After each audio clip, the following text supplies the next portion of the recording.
Ce n'est pas du yoga ordinaire, ce sont les 5 tibétains, et certains les appellent fontaines de jouvence. Voici pourquoi.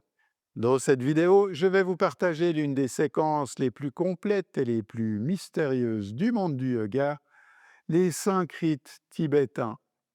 On va explorer ensemble leur histoire réelle et documentée et voir comment ils agissent sur nos chakras, sur notre système nerveux, les apprendre pas à pas, un après l'autre, voir comment les adapter à tout niveau et comment les intégrer dans notre pratique.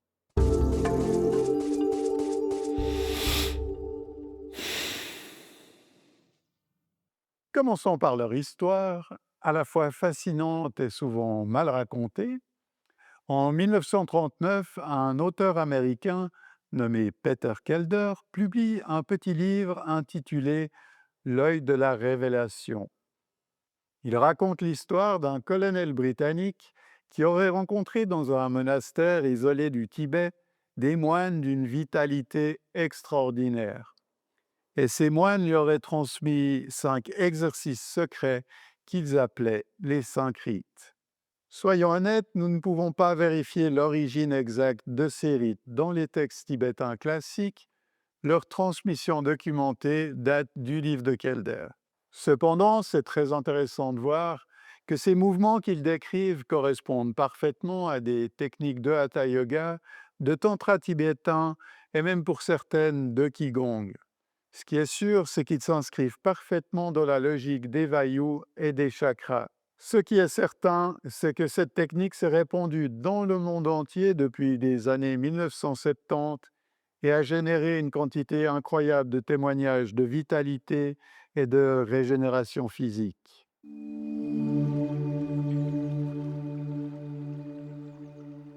Avant de pratiquer, prenons 60 secondes pour comprendre comment ces 5 rites agissent sur notre corps.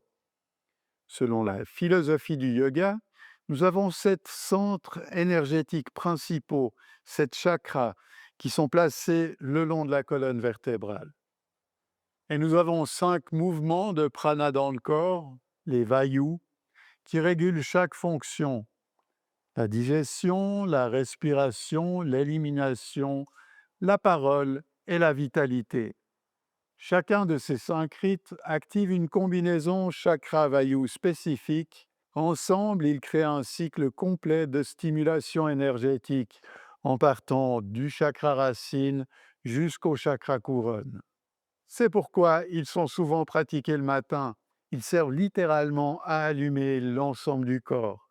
Du point de vue physiologique moderne, on peut observer une stimulation du système nerveux sympathique, une activation des muscles profonds au niveau des abdos, des hanches, et la mobilisation complète de la colonne vertébrale.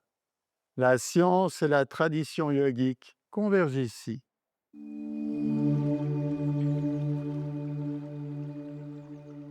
Le premier rite, c'est la toupie, la rotation sur soi-même.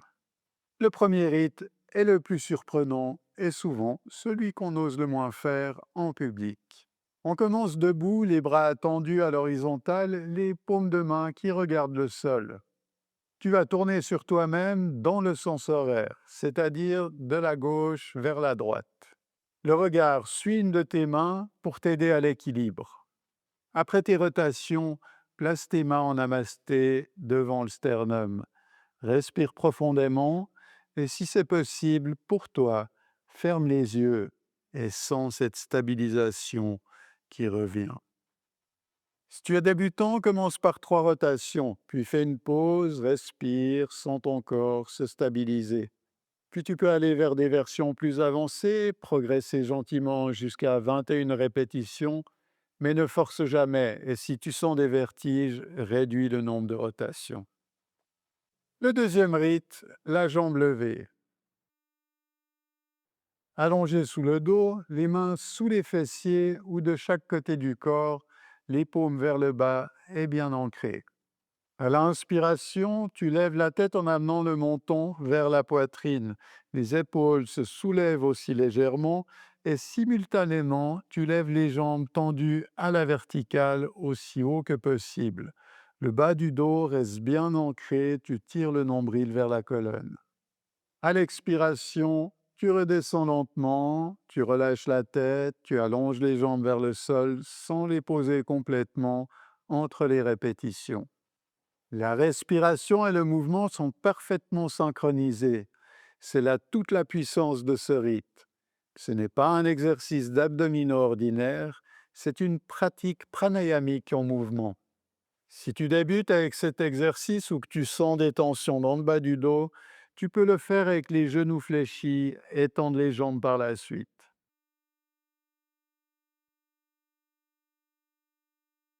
Le troisième rite, le chameau.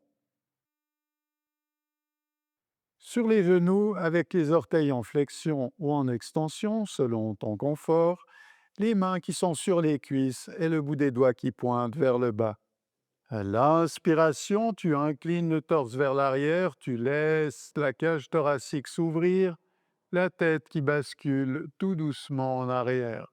Sans l'extension de toute la face avant, cherche l'ouverture, faire de l'espace entre les côtes. Pousse au maximum le bassin en avant, engage les fesses et les cuisses pour protéger le bas du dos, tu ne dois pas sentir de tension sur le bas de ton dos. Et les mains glissent doucement à l'arrière des cuisses. À l'expiration, tu ramènes les mains sur les cuisses et tu redresses le buste. Ce rite active puissamment le chakra du cœur et le chakra de la gorge. Il contrebalance la posture assise moderne, voûtée, comprimée et fermée. C'est l'ouverture que le corps attend chaque matin. Si tu débutes, ne va pas jusqu'au bout de l'extension. L'essentiel, c'est la direction, c'est pas l'amplitude. Le quatrième rite, c'est la table. Assis sur le sol, les jambes tendues devant toi, les pieds largeur bassin et les mains qui reposent au niveau des hanches. Les doigts sont pointés vers l'avant, mais si tu ressens des douleurs dans les poignets, tu peux très bien pointer les doigts sur l'arrière. À l'inspiration, tu pousses les mains et les pieds dans le sol, tu soulèves les hanches pour former une table. La tête part légèrement en arrière ou tu peux même garder le menton vers le sternum. Tu amènes le corps parallèle au sol en activant fermement les fessiers et l'ensemble de la chaîne postérieure. À l'expiration, tu redescends lentement à la position initiale. Ce rite est particulièrement puissant pour les personnes qui travaillent beaucoup assis. Il ouvre la chaîne antérieure, renforce les triceps, les fessiers et les ischio-jambiers. Le cinquième rite, c'est le pendule. Installe-toi à quatre pattes et avance les mains de 15 à 20 cm. Puis en expirant, installe-toi dans la posture de la montagne. Pousse les talons vers le sol, fais un joli V à l'envers. En inspirant, on va dans le cobra suspendu. Les mains sont sous les épaules, les bras bien à la verticale. Je cherche l'ouverture, je pousse la poitrine au-delà des bras. Mes cuisses sont engagées et je pousse les talons en arrière. Puis à l'expiration, je reviens à la montagne. Le cinquième rite est sans doute le plus complet de tous. C'est un mini vinyasa. Ce vinyasa crée une inversion partielle à chaque répétition, ce qui stimule le retour veineux et le système lymphatique, et il active successivement tous les chakras.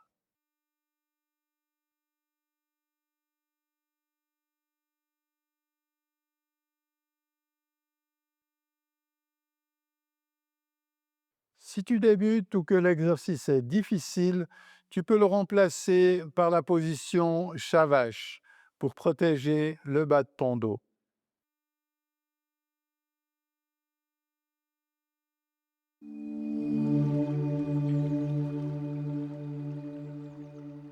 Je t'affiche quelques secondes trois tableaux différents, un sur les bénéfices, un autre sur les contre-indications, puis un dernier sur la progression. N'hésite pas à mettre pause si tu veux prendre le temps de les observer tranquillement.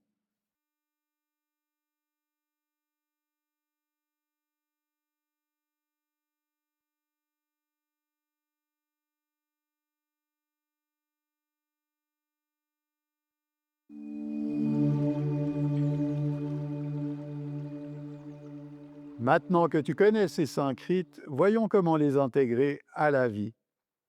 La tradition recommande de les pratiquer à jeûne le matin et idéalement avant le lever du soleil. Mais ce qui compte par-dessus tout, c'est la régularité. Mieux vaut pratiquer 3 fois chaque rite tous les jours plutôt que de se fixer l'objectif de 21 cycles, mais le faire que 2 fois par semaine. La régularité, c'est le facteur clé. Voici une petite séquence matinale idéale. Tu te réveilles, tu prends un petit verre d'eau chaude avec un peu de citron.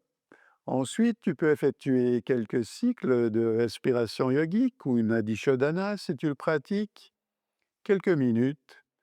Puis ensuite, tu effectues tes 5 rites, entre 3 et 21 fois, en fonction de ton niveau et en fonction de l'énergie du jour. Après, tu peux terminer avec un petit shavasana ou en assise de méditation pour quelques minutes en fonction du temps que tu as. Et seulement après, tu t'engages pleinement dans ta journée.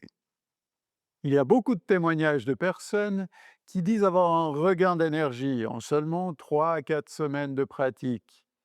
Il y a aussi beaucoup de témoignages de personnes qui ont un meilleur sommeil, une meilleure posture, un mental beaucoup plus calme. Ces témoignages sont cohérents avec ce que nous savons du mouvement conscient sur le système nerveux autonome.